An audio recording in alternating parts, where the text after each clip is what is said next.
In 2012, TLC introduced viewers to something that sounded almost too good to be true. We better shut this down. You know, the fact that the bishop's wife saw all of this, I'm like in deep trouble. 5 young adults raised in strict Amish and Mennonite communities were about to leave everything behind and move to New York City.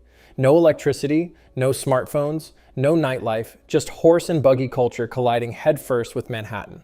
The premise was irresistible. Breaking Amish promised to show what would happen when people who had grown up completely outside modern society suddenly experienced it for the first time. I definitely think she's the one. Ooh, that's nice. I got a contract. Bars, dating, technology, freedom, and the slightly terrifying discovery that coffee in Manhattan costs $6. It was the ultimate fish out of water experiment. When the show premiered on September 9th, 2012, audiences were immediately hooked. Millions tuned in, making it one of TLC's biggest debut reality shows ever, pulling in around 3 to 4 million viewers. Week after week, viewers watched the cast navigate city life that seemed completely foreign to them. Nightclubs, relationships, smartphones. Today I'm going to visit my biological father. Are you my dad? Yes, I am. All the things most people take for granted suddenly looked like cultural shock. It felt dramatic, emotional, and most importantly, it felt real. But then the internet did what the internet always does. You know she is married to an Amish guy. How come you didn't tell me? The point is, does he want to be with me or not? It started checking the receipts. Within days of the premiere, viewers began noticing something strange, because if these participants were supposedly breaking away from Amish life for the first time, why were there photos, public records, and social media posts suggesting some of them had already left their communities years earlier? Which raises a slightly awkward question. If nobody is actually breaking Amish, what exactly are we watching? To understand why Breaking Amish worked at first, you have to understand one thing. The Amish are basically reality television's dream setting. Modeling career. My mom walked away. She refused to talk to me, and I told my dad he's not going to approve of it ever. They live in tight-knit religious communities built almost entirely around tradition. No smartphones, no social media, no cars, in many cases, no modern technology shaping daily life at all. To outsiders, it can feel like looking into another century. The house was empty, all my stuff was gone. They moved? Moved where? And that curiosity has always been there. For decades, Americans have been fascinated by Amish culture, not necessarily because people want to live that way, but because it feels so radically different from the modern world. Quiet farms instead of crowded cities, community rules instead of personal branding, horses instead of Uber. It's the kind of contrast television producers love. So when TLC launched Breaking Amish in 2012, the concept practically marketed itself. The show followed 5 young Amish and Mennonite adults who had decided to leave their communities and experience life in New York City. And that premise carried real stakes. Leaving the Amish community isn't like moving out of your parents' house. You grew up this sheltered life. I want to experience everything. It can mean losing your entire social structure overnight, family connections, friendships, and the only life you've ever known. That tension created the emotional core of the show. I probably won't share that many of my experiences with other people, mostly because they don't even want to hear about it. Would they embrace modern life? Would they return home? Would freedom feel exciting or terrifying? The series turned those questions into drama. City nightlife, relationships, jobs, and modern culture all became obstacles for people who were supposedly experiencing them for the first time. And for a moment, audiences believed they were watching something rare, a genuine cultural journey unfolding in real time. But that belief was about to be tested. And she had a rough flight and it was bouncing and everything. Because while the show was busy introducing viewers to this new world, the internet had already started looking into the cast's past, and what people were finding didn't quite match the story the show was telling. The problem with reality television is that audiences eventually become detectives. At first, people watched Breaking Amish out of curiosity. I'm not really happy about leaving, but it'll be good for me to be in the country. The appeal was simple. Viewers wanted to see culture shock, young Amish adults navigating city life for the first time. The awkward moments, the confusion, the emotional struggles, that was the entertainment.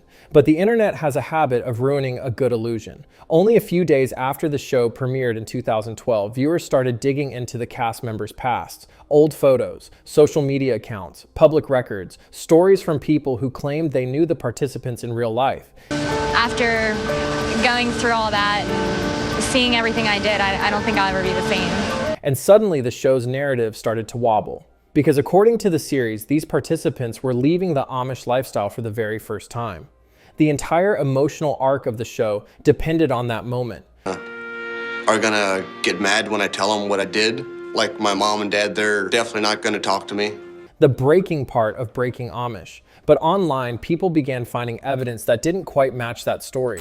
Some cast members appeared to have already left their Amish communities years earlier. Others had lived outside Amish society before filming began. A few even had relationships, children, or social media activity suggesting they had already experienced the modern world long before the cameras arrived. And once that information started circulating, viewers began asking the obvious question.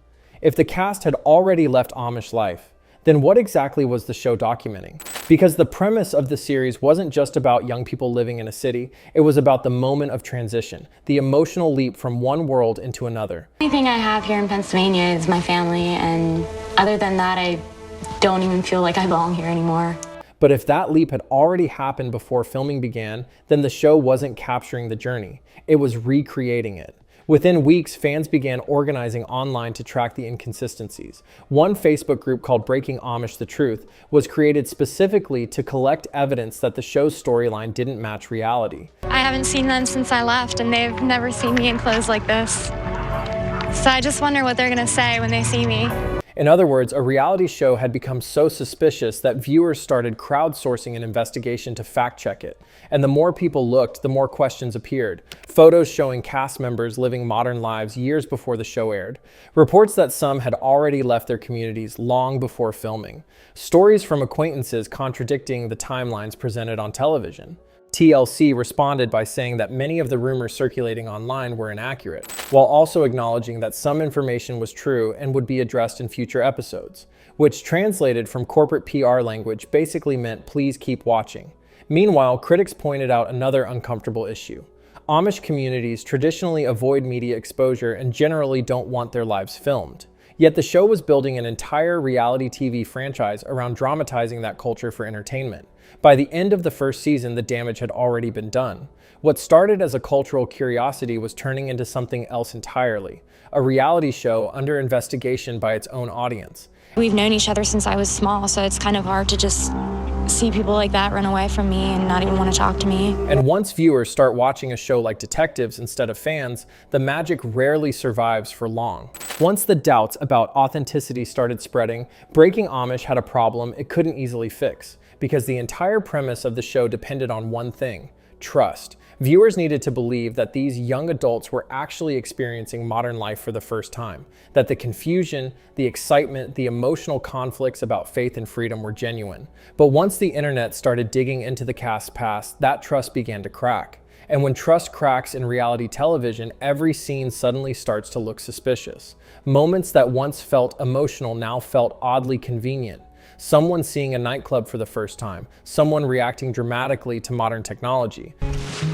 I just figured I'd go see her and see what she thinks. And someone giving a heartfelt speech about leaving their old life behind. Instead of asking what happens next, viewers started asking a different question. Is this even real?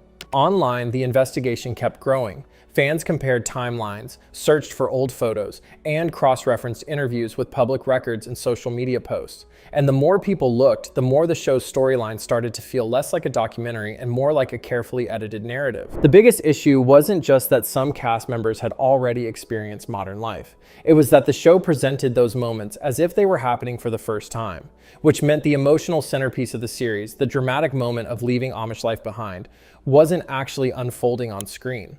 It had already happened. Imagine watching a show called First Day on Earth. Build our dreams too high and then wonder why they break.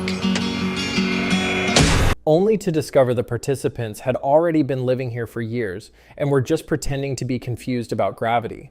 That was the situation Breaking Amish suddenly found itself in. And once that illusion broke, the audience started watching the show differently. The first season had been fueled by curiosity. The later seasons were fueled by skepticism. TLC tried to keep the momentum going. In 2013, the network launched Breaking Amish, Brave New World, bringing the same cast back and relocating them to Florida. But the excitement had clearly cooled. The premiere drew around 2.1 million viewers, roughly half the audience that had tuned in for the original debut. That's not a small drop. That's the sound of a hype train hitting the brakes. Still, the network kept expanding the concept. Later in 2013 came Breaking Amish Los Angeles, featuring an entirely new cast. Then in 2014, Breaking Amish Brooklyn followed yet another group, leaving Amish communities behind. But by that point, the formula had become obvious. New cast, new city, same culture shock storyline. Someone struggles with freedom. Someone argues about religion. Someone falls in love with modern life. Repeat. I guess I tried. What once looked like a rare window into a hidden community was starting to look like a repeatable television template, and the internet noticed. Clips from the show began circulating online, not as emotional moments, but as jokes. Scenes of cast members reacting dramatically to everyday technology were shared like memes. Moments that were supposed to feel profound now look suspiciously like reality TV theater. The show that once promised authenticity had slowly turned into something else entirely, a reality show about leaving a lifestyle that some participants had already left. By the time the Breaking Amish franchise reached its later seasons, the thing that originally made the show interesting had mostly disappeared. At the beginning, the entire appeal of the show came from one simple question: what happens when someone raised completely outside modern society suddenly experiences it for the first time? That curiosity carried the first season. Where my heart is, and so I feel like it's fair. I at least give it a try to talk to them. Watching someone encounter nightlife, technology, or city life for the first time felt unpredictable. The culture shock felt real. The decisions felt meaningful. But once viewers started questioning whether those moments were actually happening for the first time, the entire foundation of the show started to weaken. Because if some of the cast members had already experienced modern life before filming began, then the show wasn't documenting a transformation, it was recreating one. And reality television can survive a lot of things: overly dramatic editing, awkward acting, suspicious storylines. But it struggles when the central premise stops feeling believable. So the show gradually leaned into something much more familiar: the standard reality TV formula. New cast members appeared, new cities became the setting, but the storyline stayed largely the same. Someone struggled with religious expectations. Someone embraced modern freedom. Someone gave an emotional speech about independence while dramatic music played in the background. Then the cycle repeated with a new group. What once looked like a rare window into a hidden culture slowly started to feel like a repeatable television template. There was like a chair and maybe a dresser or something left downstairs, but pretty much everything was gone. And the internet noticed. Clips from the show began circulating online, not as emotional moments, but as jokes. Scenes that were supposed to show genuine culture shock were shared like memes. Reactions to everyday technology suddenly looked less like life-changing experiences and more like reality TV theater.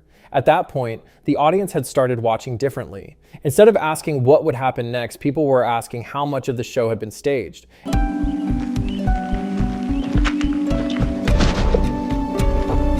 I don't know, I just don't know what to do. And once a reality show becomes the subject of that question, it's very hard to recover. Ratings gradually declined. The curiosity that had fueled the early success faded. After 4 seasons and several spin-offs, Breaking Amish quietly ended in 2014, which makes the ending oddly fitting. A show about leaving one world behind eventually became trapped in the most predictable cycle of reality television itself: big hype, growing controversy, repetition, and decline. Because once the reality disappears from reality TV, all you're left with is television. At the end of the day, Breaking Amish actually started with a great idea: a show about young people questioning the life they were born into. Tradition versus modern freedom, horse and buggy culture suddenly colliding with New York City. For a brief moment in 2012, that concept genuinely worked. Millions of viewers tuned in because they were curious about this hidden world and what would happen when these young adults stepped outside of it. And where are we gonna live? Like, we don't have any high school diplomas. Like, where do we go? But curiosity only works if people trust what they're watching. Once viewers started discovering that parts of the story didn't quite match reality, the illusion quickly faded. The emotional moments started feeling staged. The culture shock moments started feeling repeated. What was supposed to be a unique journey slowly turned into another reality TV formula. New cast, new city, same dramatic speeches about freedom and identity. And once the audience begins watching with skepticism instead of curiosity, the show is already in trouble. That's exactly what happened here. The franchise expanded with new seasons and spin-offs, but the novelty was gone. After 4 seasons, the series quietly ended in 2014, which makes the ending oddly fitting. A show about leaving one world behind eventually became trapped in the predictable cycle of reality television itself. Big hype, growing controversy, repetition, and decline. And maybe that's the real lesson of Breaking Amish. Reality TV loves to sell the idea that we're watching something authentic, but the moment you start looking a little closer, you realize that sometimes the biggest culture shock— I think I owe my parents some respect and go tell them what my decision is. I think it's better if you guys just stay here. —is discovering how little reality there actually is. And if you enjoyed this breakdown of Breaking Amish, make sure to subscribe, because there are plenty more reality shows that promised authenticity and delivered something very different.